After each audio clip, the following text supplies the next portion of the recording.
I recognize the gentleman from Florida, Mr. Fine. Thank you, Mr. Chairman. I'm going to be honest. I find the testimony today both disgusting, dishonest, and to be gaslighting, and I'm going to point it out here. We've heard that we unequivocally denounce anti-Semitism, unwavering support for our Jewish students. We have a zero-tolerance policy, and we will not put up with a call for violence. So let's explore that. I'd like to start with Dr. Rodriguez.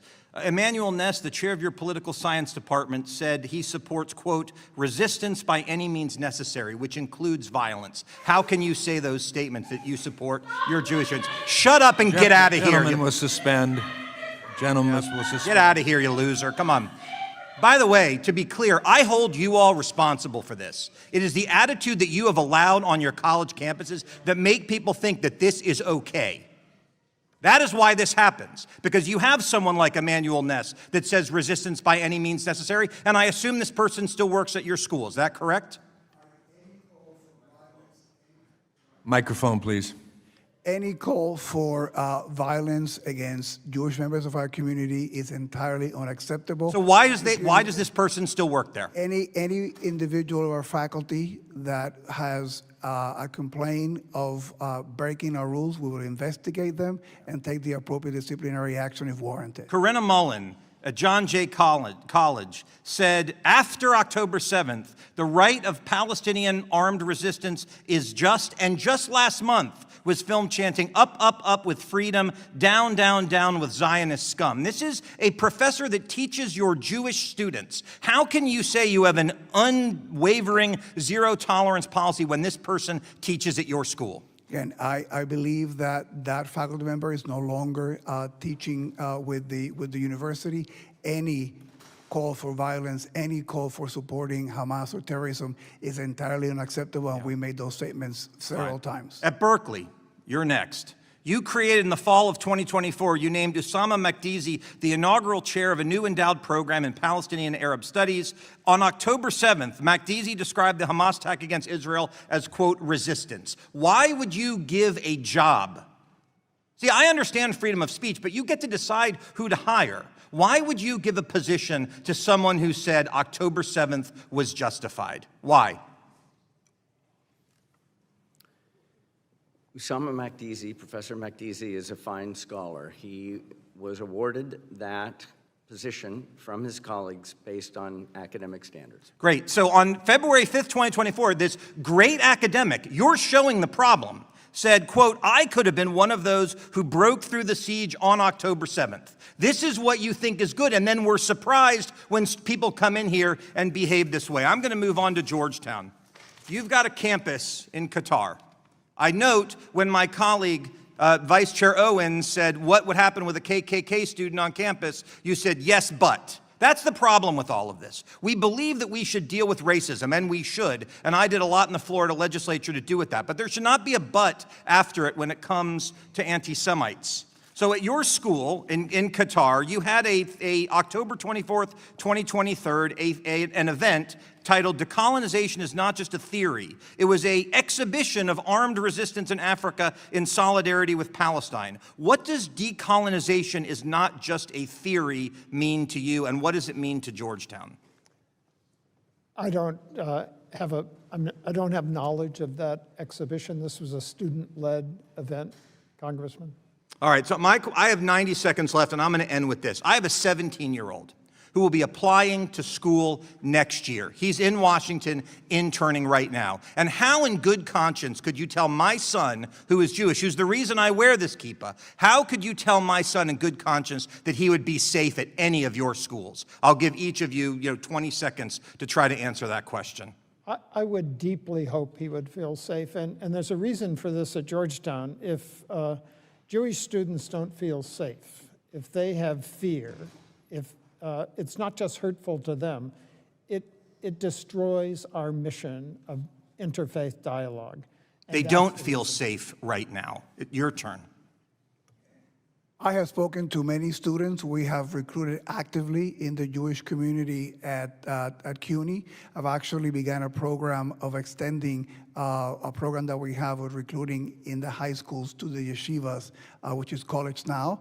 And again, we have listened. I have met with the students, gone to Hillel, listened to their concerns, and I've told them that we need to do better. We have made the changes, and we're showing the results. And listening and being committed to their safety is something that I wake up every day to do. Yeah, I don't even need an answer from Berkeley, given the answer to that question about that professor. I would tell you this: the Jewish students on your campus, they do not feel safe today, and you all should be ashamed about that. And with that, I yield back.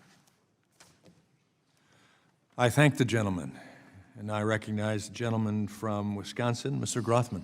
Thank you. First of all, just a quick general statement.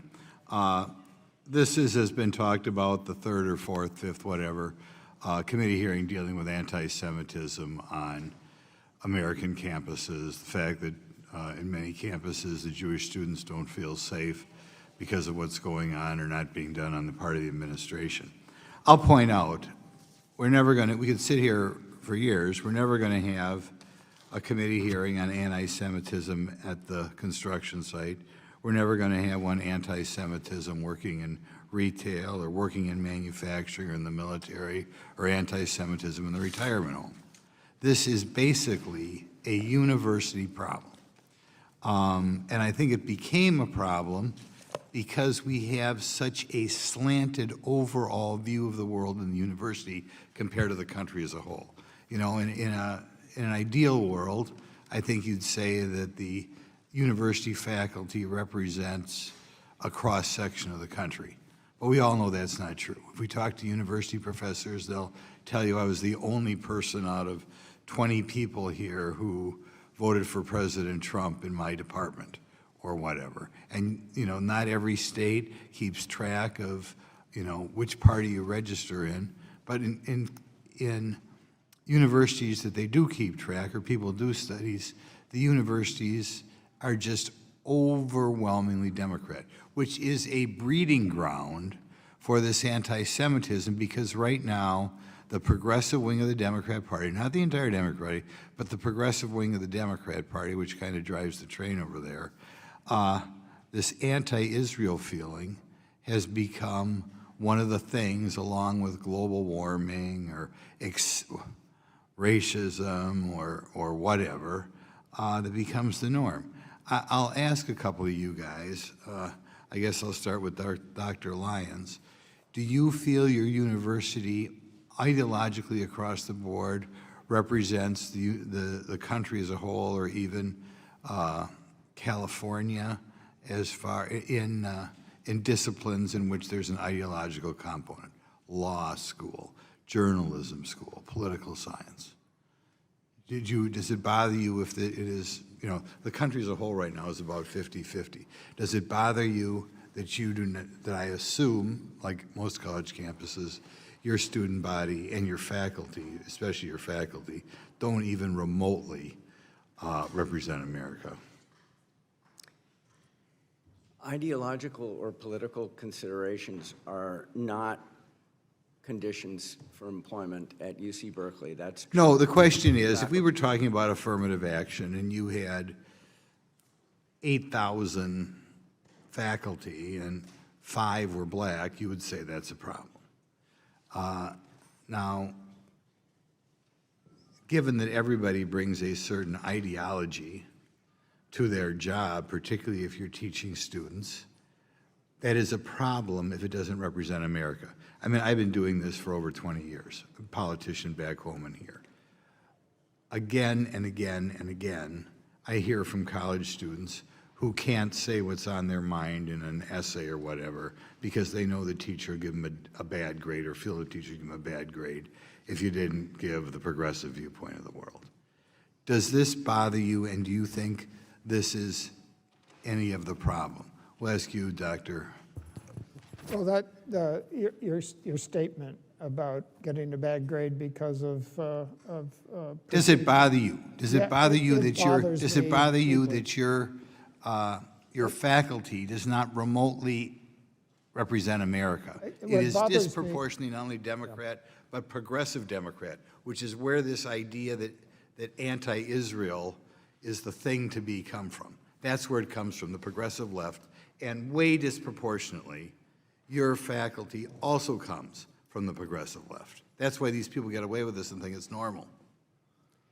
What bothers me, Congressman, is anything that interrupts a dialogue across different intellectual positions. So it doesn't bother you if 95% of your faculty in disciplines that have an ideological component are progressive Democrats? Not if we have a Oh, thriving good. dialogue. Okay, across Mr. different- Rodriguez, what do you think about that?